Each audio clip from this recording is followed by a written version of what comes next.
Kansas State University, this is Agriculture Today. I'm Jeff Wickman. K-State grain market economist Dan O'Brien provides his weekly look at the activity taking place in the grain market. He says the corn market is somewhat bullish, while soybeans are bearish. He also discusses the USDA Small Grains and Stocks report coming out later this morning. The next speaker in the Henry C. Gardiner Global Food Systems lecture series, Sara Menker, says a potential food emergency may happen sometime in the next 10 years.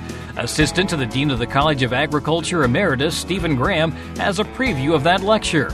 We'll also get this week's Wheat Scoop, and K-State climatologist Mary Knapp takes a look at Kansas agricultural weather, which is getting cooler before it gets warmer.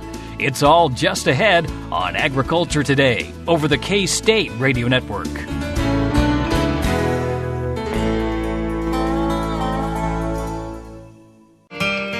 Hamburgers, roast, ribs, steak, or whatever you prefer. Beef, it's what's for dinner. Kansas cattle farmers produce 7.5 million head of cattle per year. It takes about 7 tablespoons of peanut butter to get the same amount of protein in 1 serving of lean beef. Support your local Kansas farmers and ranchers. Eat beef. This message was brought to you by the K-State Animal Sciences Leadership Academy participants.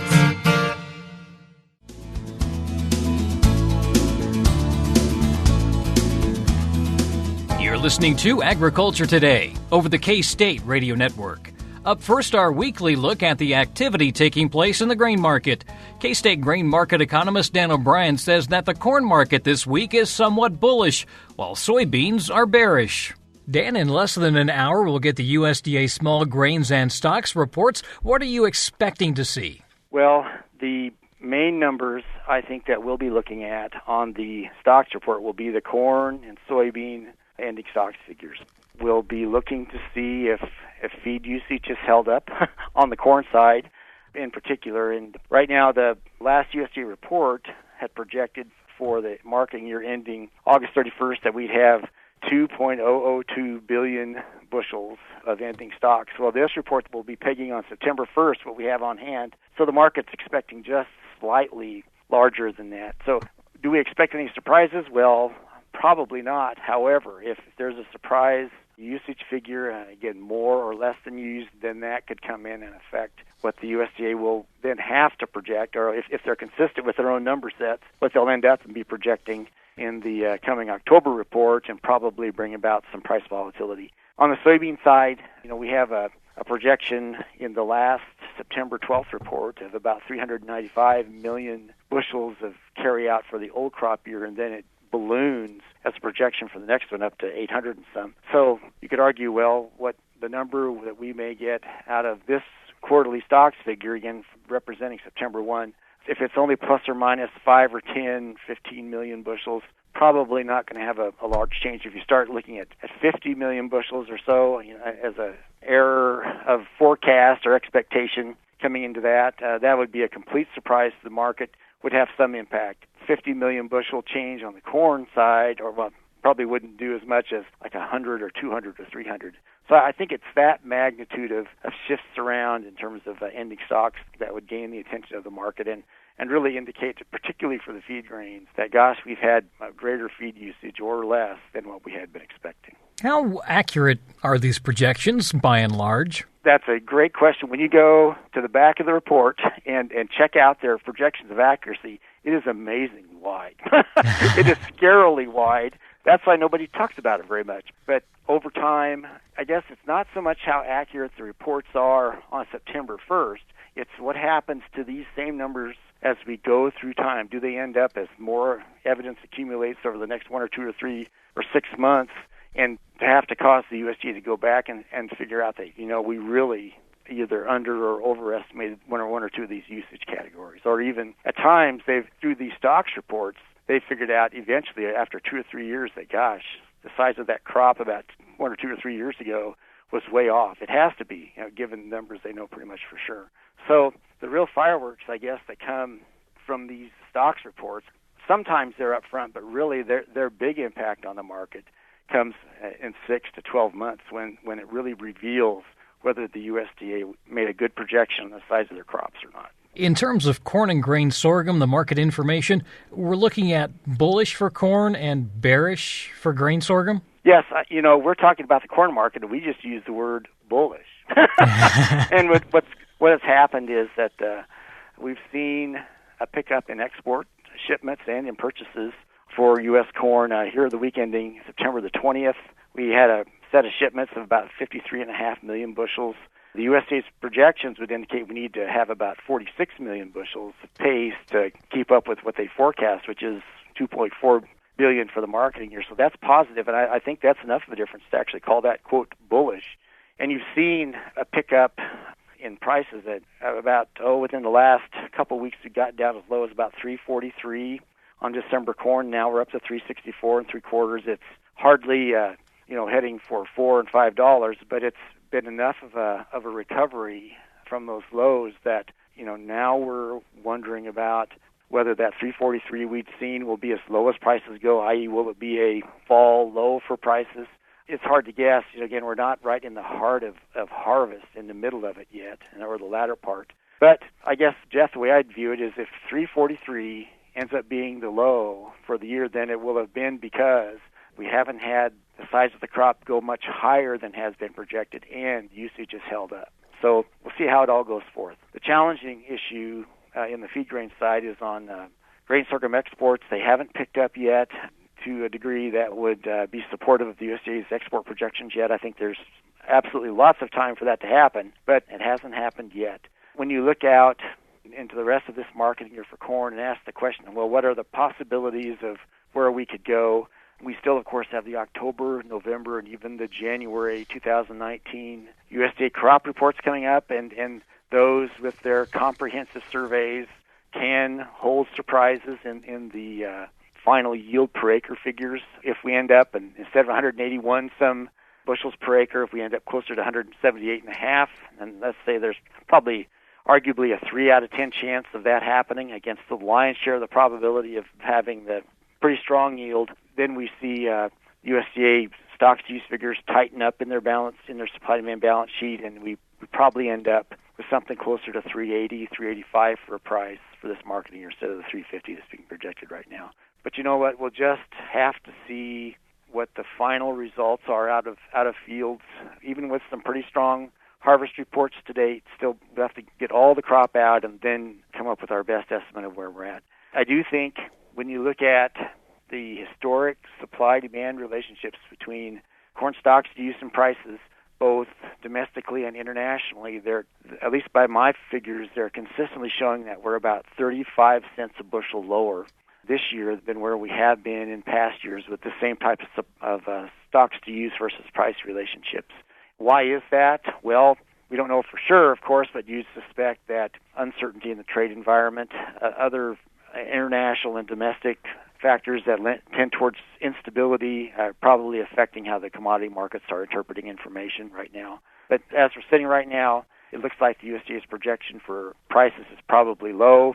And coming out of big crop years like this, we have had at times usage end up and be a lot stronger than, by the time we got out into February, March, April, May, than what we're projecting right now. If that happens, that would be supportive for corn prices in the latter half of the marketing year. You mentioned international markets, and what are we seeing internationally? Are there any challenges out there? There are a number of weather issues that are popping up in Europe, in the Middle East, and parts of the former Soviet Union, northern Kazakhstan, and parts of Russia, northern India with problems. Some of these are too dry, some of these are too wet with typhoons coming in. Eastern Asia, in particular, parts of southern China, eastern China, having some issues in terms of not just ideal weather, some drier weather in the Philippines, Indochina, Thailand, Australia, having dry conditions. There have been some showers have come in and affected Mexico positively. Canada has alternately too dry, too wet. They've been that way for the last several months. So we don't just have greenhouse ideal conditions across the globe. And I think what the market does, it waits to figure out whether there actually are lower yields and smaller crops resulting from these. And until it does, the market tends to drift and shade and fade in one direction or the other until you actually get a confirmation. And then that's eventually, when you could get enough of an impact on world supply demand, that prices would be appreciably affected away from where they're at right now. In the U.S., Dan, what are we seeing in terms of crop progress? At least at or ahead of pace for almost all crops. Kansas, of course, we're running equal to or ahead of the normal pace we'd see here in the latter part of September, as of September 23rd. So corn harvest doing great. Grain sorghum harvest just right on the pace of what we'd see normally. And again, in the U.S. overall, for corn harvest, ahead of pace, as we talked about before. And for soybeans, we're at 14% harvested instead of 8% where we've been the last 5 years, so that's good. And in Kansas, just really barely beginning on our soybean harvest. Of course, we're worried right now, or looking at wheat seeding, and for winter wheat being planted in the U.S. overall, we're just at or a little bit ahead of pace. In Kansas, we're 21% seeded according to the latest survey numbers on September 23rd. We'd be ahead of that right now, I would think, and normally we're about 16%.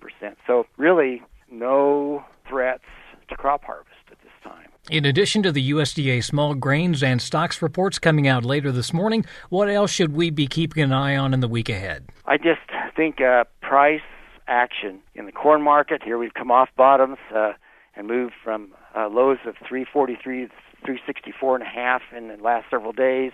Soybean market, we came off of lows of about 810 the last several days up to about 855. So really, given how worried the soybean market has been, to have gained that much is a pretty positive thing. And yes, it's nowhere near what we would have hoped, but the risks that we have in the soybean market probably make an 855 price something that bears watching. And for wheat, we had got down to about $5, had jumped up to about $5.35, now down to $5.17 on yesterday's close. So I think in general we have higher wheat prices, better basis than we had expected 6-8 months ago. Really the question is now for us as we move through these months, I think has to do with weather damage that's anticipated overseas, whether they come to fruition and actually cause U.S. wheat exports to increase. Whether we see price strength or not, I think will have a lot to do with how that question plays out in the wheat market. That's K-State grain market economist Dan O'Brien. You can find his complete market outlook online at agmanager.info. agmanager.info. This is the K-State Radio Network. What is radon? Home exposure to radon gas is the leading cause of lung cancer death in the United States for non-smokers. In Kansas, 1 in 4 homes will test at or above the EPA action level. The Surgeon General recommends all homes be tested and fixed if necessary. Visit kansasradonprogram.org for more information. Test, fix, save a life. This message brought to you by the Kansas Radon Program, the Kansas Association of Broadcasters, and this station.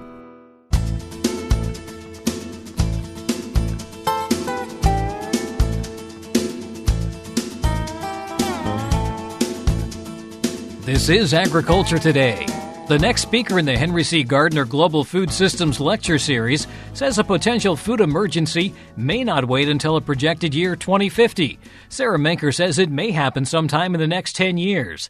Here to talk about the upcoming lecture is Assistant to the Dean of the College of Agriculture, Emeritus, Stephen Graham. Stephen, first of all, maybe some background on the Gardiner lecture series itself. Certainly. In 2014, Mark Gardiner, representing the Gardiner Angus Ranch, and he was representing the entire family, came and spoke with then our Dean and Director, John Floros, about the idea that their family wanted to start a big lecture on campus and around the global food system and, have it in honor of their father, Henry C. Gardiner, who was still living at that point.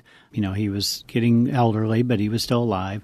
So we had some discussions both with, the family and internally to talk about how do we do this and why and how.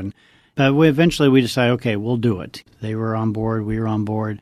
So we geared up and had our very first lecture in early 2015.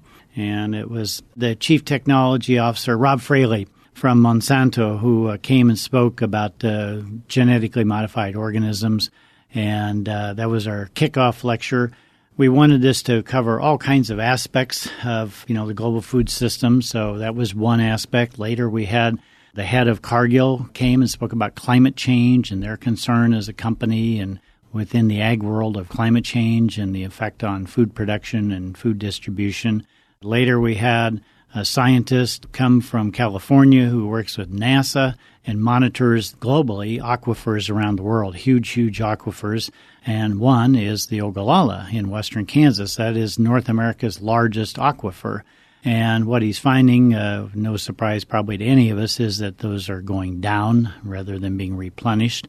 So that was a very fascinating lecture. And then last year we had somebody from the World Wildlife Federation come and he spoke about the impacts of agriculture on wildlife.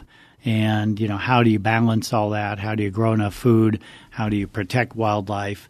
How do you get agriculture being more efficient so you don't have to, do away with forest or whatever? So, again, a very fascinating lecture. So we've had 4 in the last few years, and now we'll be having our 5th one here on October 8th. And that will be Sara Menker. Can you tell me a little bit about her background? Sure. Sara Menker, we're really excited to have her coming to campus. Sara was born actually in Ethiopia and came to the United States. I honestly don't know at which point she came to the U.S., but she's lived here for a while. She earned degrees in economics and African studies at Mount Holyoke College and later at the London School of Economics.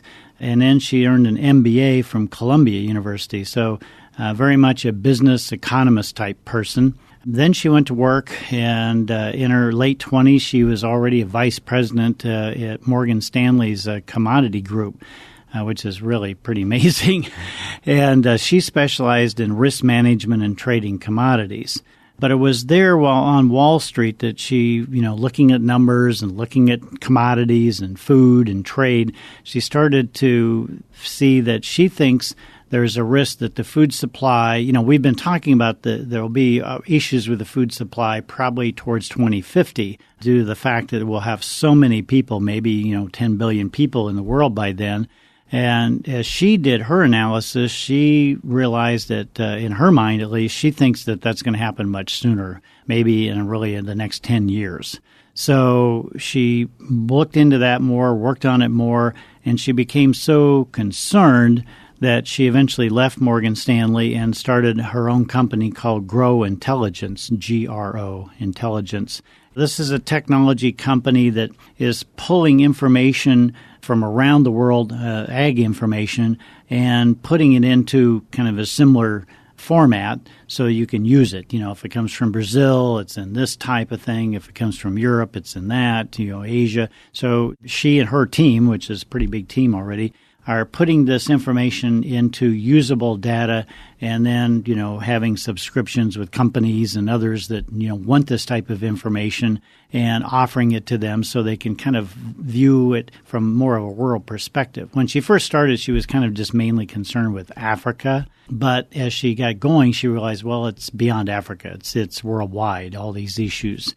Even in our country, as the Ogallala goes down, what's going to happen with food production here, in India, also aquifers going down. So she realized it's a world issue, and she needed data from around the world, but she also had to put it into a format that you could use, and make sense of. So that's what she's working on, and then she's been speaking about, these issues of food production and what she sees coming really sooner than later. And I think her topic is going to kind of focus on the fact that we don't have to have this food crisis. Right. As she analyzed this, she realized that there's really probably enough food in the world, but it doesn't get distributed properly, and often it's more due to politics than anything else. But also there are issues in, let's say Africa, just take a region, that there's land there that's not being used that could produce food. Well, why? Maybe they had a civil war and the people left that area and they haven't come back. Maybe it's still kind of dangerous. Or, maybe people have come back, but there's these issues of land ownership. Because in the old tribal systems, you didn't really own land. You were, within the tribe and you could use X amount of land. And now as you try to change into more of a modern system, how do you get a title to some land so then you can go get money, from the bank and then, maybe buy a new technology and start growing, let's say, soybeans that would be processed into food for chickens or something. And you get into these sort of issues, and she's realizing that there are solutions to these things, but we have to all work on them, and we have to work on them pretty quickly. But really, between the food we have and then these areas where just food isn't being produced, we could easily feed ourselves. Does her company then kind of tie into this? Do they have a way to maybe work through some of these problems? Not exactly. I think the company allows her to analyze data and see, where there are issues. Maybe that'll be something she's going toward in the future. I don't think at this point that's where she is yet. She's still working with the data and then working with others who want access to her data. But I could see her, probably working with others as she becomes more well-known to see how we can do this. And I think that's partly why she's been speaking out, so she can be better known, get to know others and figure out how do we create a group of people who want to work on this. And obviously it's not that we aren't doing this. I mean, the U.S. Agency for International Development or the World Bank or many others have been tackling these issues. She just sees that we need to maybe tackle them faster, and which is it's a huge challenge. That's why it's going to be very. I've watched some TED Talks that she's done, and it'd be really interesting to see where does she go with the talk here. One reason we wanted to bring her here is because she talks. You often get, economists talking in terms that the students can't easily understand, and she doesn't do that. She talks in, actually the amounts of food. She talks into calories. She even talks about how many Big Macs. She puts these things into terms you can relate to.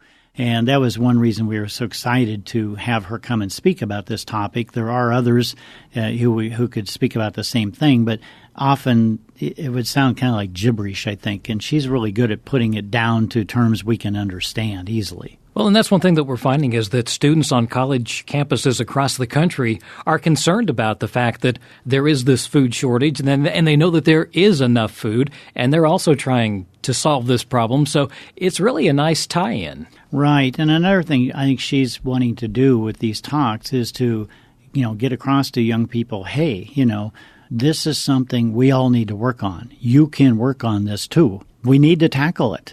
And she's trying to highlight it, but it also explain it in ways that people can understand, oh, okay, I can see myself working in this area. And obviously there's many parts to it. There's, whether you're a political scientist or agronomist or somebody dealing with regulations between countries, credit issues, there's all kinds of different things that have to come together for us to solve these problems. So that's the other neat thing is if you're talking to a group from across campus, which she will be, whether you're an engineer, a home economist, a political scientist, whatever you are on campus, you could see yourself working in the solution of how do we create more food and get it distributed properly somewhere. If anybody can fit into this picture. Her presentation will take place in McCain Auditorium, so a lot of room within that building, and you'd like to see students, faculty, and others from the community take part there. And if you can't make it to Manhattan, you'll also be able to watch it online. Right, and we've normally had a crowd of anywhere from 800 to 1,200 people at these lectures, really great crowds. We do stream the lecture live, so that day you can go to our Global Food Systems website, and then that day you'll get kind of the way to access it live and watch it. That's Stephen Graham, Assistant to the Dean of the College of Agriculture, Emeritus. Again, for more information on the Henry C. Gardiner Global Food Systems Lecture Series and the lecture with Sara Menker on October 8th, visit k-state.edu/globalfood. This is the K-State Radio Network. While many people know hunger is an issue in developing countries, it is also a problem in our own backyards. In 2010, 1 in 7 Kansans struggled to put adequate food on the table. 2 K-State research and extension programs are tackling this problem. The Family Nutrition Program and Expanded Food and Nutrition Education Program reach thousands of Kansans in more than 70 counties. They learn how to eat healthy with a low budget. For more information about these programs, visit ksre.ksu.edu.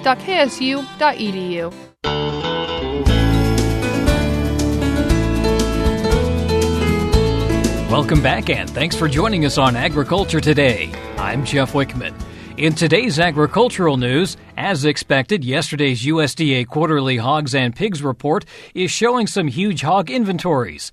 Gary Crawford has more. The highest September 1st U.S. inventory of hogs and pigs in at least 30 years, the highest pigs per litter for the June through August quarter in at least 48 years. That's what the USDA is reporting. The inventory, 75.5 million head, up 3% from a year ago. Keep that 3% higher than a year ago number in your head because it also applies to the breeding and market hog inventories, the June through August pig crop, and the sow's farrowing. Also, farrowing intentions for the next two quarters expected up 2%. So despite some recent price weakness, producers really are showing no signs of cutting back on production. USDA livestock analyst Shale Shagam, what's driving all of this? The announcement by Triumph that they hope to be bringing a second shift online for their new hog plant, plus Prestige Farms is continuing to go forward with their plans to build a new hog plant. And again, I think producers are looking at that as additional demand strength for their hogs. USDA is currently projecting an almost 4.5% increase in pork production next year. The big question: how do you move that pork? So far, though, domestic and export demand continuing very good. Gary Crawford for the U.S. Department of Agriculture, Washington. Weather conditions through mid-October will be critical for soybean in terms of seed filling and determining final seed weight. Soybean will reach final maturity with a high seed water content moving from 90% to around 60% from seed filling until final maturity, or the formation of the black layer. K-State crop production and cropping system specialist Ignacio Ciampiti says the black layer shows the seed is separated from the pod. Separating means that there is no more nutrient or water that is coming from the main plant to the seed. It means that seed reached the maximum weight. And then from the moment that we say that it's in black layer or mature, the seed will only just losing water. And then black layer usually is attained on soybeans between 50 to 60% of water content. So imagine that many of our farmers are harvesting soybeans with 13. So from 50 to 60, that is just maximum weight. The only thing that will happen to harvest time is just losing water. It's what we call the dry down. Ciampiti and his colleagues at K-State are conducting research to determine the soybean dry down rate after maturity because it's crucial that producers are harvesting at the optimal time. We are allowed to sell seed that has 13% of water. So what happens if you say a seed that has lower water content? You are selling less weight. You are losing money. So if we wait too long, and sometimes too long, it might be a couple days. And that's the issue on soybeans. When you're looking at your soybean growth and development, think about the seed is losing water before black layer, before matures, but gaining weight. And then after it reaches the maturity, that seed continues to lose water, but already attained the maximum weight. So the second phase of losing water is basically the phase that we really want to identify and to make sure that we can get some information so we can harvest on time and to avoid losing money. That's K-State crop production and cropping system specialist Ignacio Ciampiti.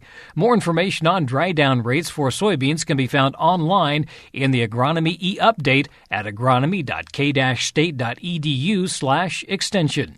USDA's latest ag prices report shows an overall decline in prices received by producers in August, due mostly to a decrease in the livestock index. Rod Bain reports. An almost 6.5% decline in what livestock producers overall received for prices for their commodities in August. That was the driver behind an overall month-over-month decline in the latest USDA agricultural prices received index, a decrease of 2.2% from July. A fair share of the livestock index decline was attributed to a 20% decrease in what poultry and egg producers received price-wise in August, plus an over 4% decline in meat animal prices from the previous month. Dairy producers received more price-wise for their commodities, up 3.3%. The livestock price index counted a 3.6% gain in prices received by crop growers in August. While most crop index categories were lower from July, wheat and food grain prices received rose over 7% month over month, while vegetable and melon growers received almost 5.5% more price-wise from the previous month.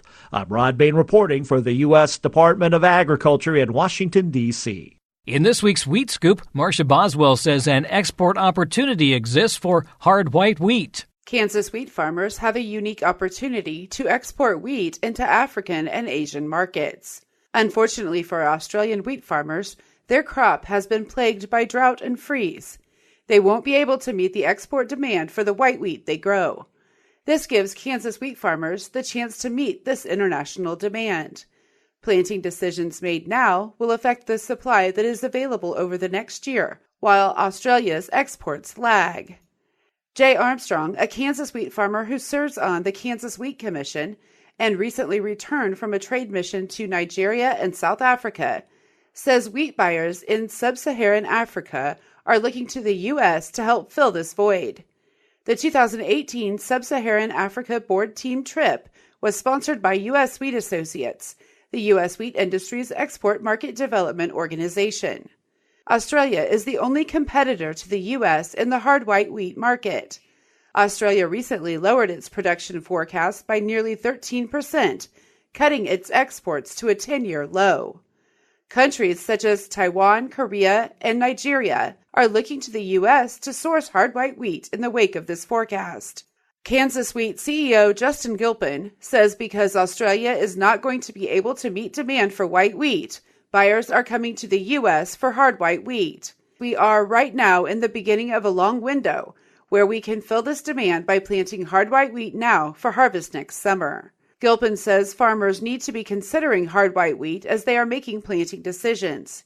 This demand will continue through next year's harvest. For farmers who are looking to plant hard white wheat this fall, there are a number of excellent varieties available. The variety Joe, which was developed by the K-State breeding program, has good milling quality and also carries a gene for resistance to wheat streak mosaic virus, which has caused widespread damage in western Kansas, where hard white wheat is best adapted. The caution with planting hard white wheat remains what it has been for years. Know where you will be delivering your wheat prior to planting. However, with hard white wheat acres increasing in recent years, more elevator locations are handling it at harvest time and beyond. Eric Sperber, CEO of Cornerstone Ag in Colby, says they have sent many samples of hard white wheat to Nigeria for them to do bake tests and overall quality tests. The feedback has been positive. He said, because Australia is having problems, we are getting some of this business. High Plains Platinum hard white wheat is being loaded in western Kansas to meet this demand. The High Plains Platinum brand represents a high set of quality standards for hard white winter wheat. With the feedback he received from his trip, Armstrong predicts we will have a higher demand than what we can grow. For Kansas Wheat, I'm Marcia Boswell. And that's a look at today's agricultural news. This is the K-State Radio Network. Legal and financial concerns surround the day-to-day management of the agricultural industry. Producers, ag creditors, and USDA agencies rely on Kansas Agricultural Mediation Services. If you've received an adverse decision from the USDA or have an ag credit concern, call today 800-321-3276 or visit us online. Kansas Agricultural Mediation Services, exploring options, generating solutions.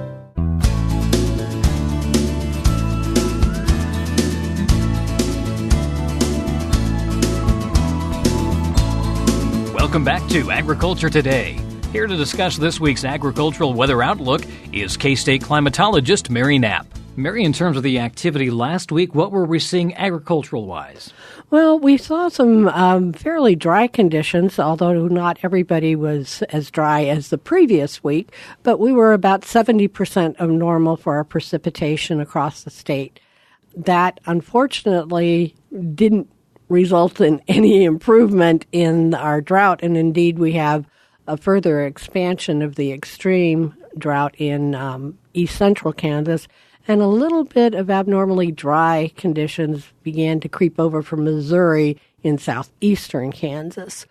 Temperatures were not quite as far from normal as we had seen in the previous week. We averaged about 5 degrees warmer than normal across the state. The Northwest had the largest departure, and they were over 6 degrees warmer than average. Keep in mind, Northwest is typically cooler at this time than the rest of the state, so they've got a lot more up range on those temperatures to exceed it. They had both the warmest and the coldest reading. The highest temperature was a 99 that was reported at Colby on the 19th, and they ended the week with a 36-degree reading, which was reported at the Goodland Forecast Office. So quite a range of temperatures for them.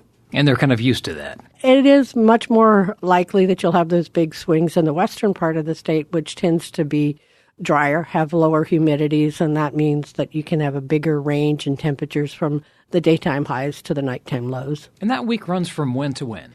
Runs from Wednesday through Tuesday, so the 19th through the 26th. So the people who are thinking, gosh, I was pretty sure it was getting colder. Well, it is getting colder, but our averages keep getting colder too. So again, an 80-degree reading that was cooler than normal at the beginning of September will be warmer than normal at the end of the month, and that's what we're seeing.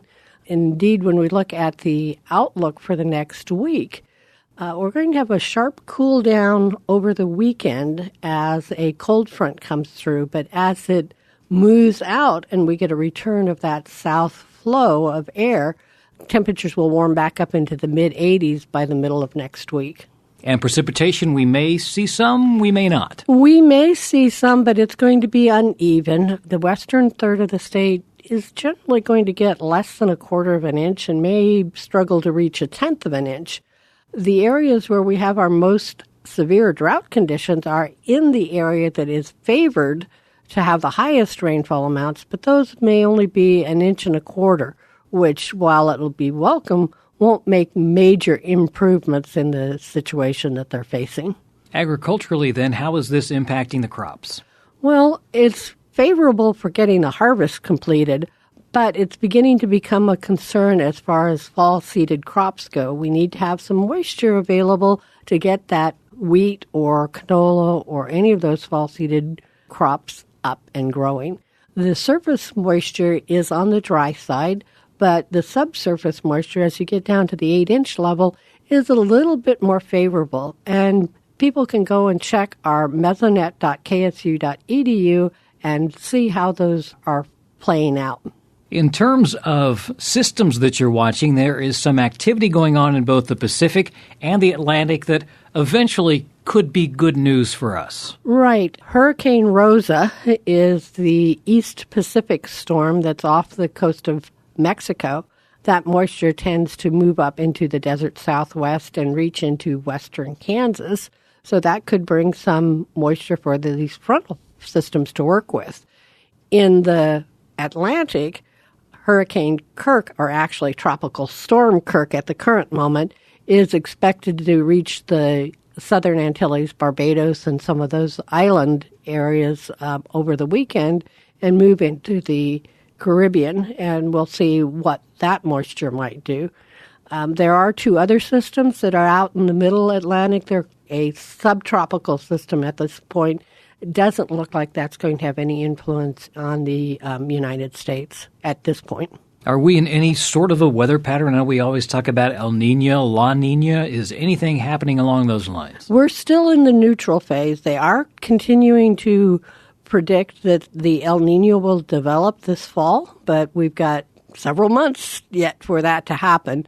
It is not technically in an El Nino yet, so we'll have to wait and see how that develops and what kind of influences we get from it. They are seeing some upper-level wind patterns that are typical of an El Nino system, which tends to be less favorable for hurricane development. It tends to rip the storms apart, so we'll see how that goes. But if the hurricane is out of the normal trajectory, as we were talking about these being further north in the Atlantic, they aren't being as influenced as much by those winds. I know we talked about this last week, but the 30, 60, and 90-day outlook, is that more favorable? Well, when we look at the 30-day outlook, which is for October, it is calling for an increased chance of wetter than normal conditions in the southwest part of the state, with equal chances across the rest of it. Keep in mind that at this time of the year, Western Kansas doesn't see a lot of moisture on average, so they could be above normal and still need more. On the temperature side, it's neutral. It's equally likely to be above or below normal. And that pattern holds true for the fall outlook, which is October, November, and December. And again, for this weekend, it looks like we may see a cool down. When you say a cool down, how much of a cool down? Well, we're looking at highs in the 50s in eastern Kansas, lows in the 50s too. Basically, it's going to be a cloudy, rainy, drizzly kind of day with not much warmth developing during the day.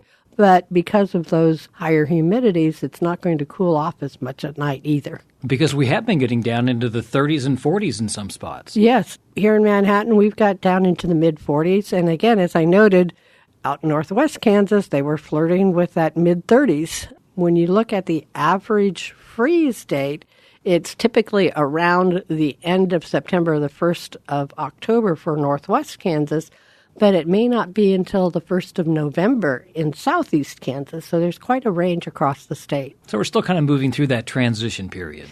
We're still in that transition period, and we're still looking at seasonally appropriate temperatures, if you will.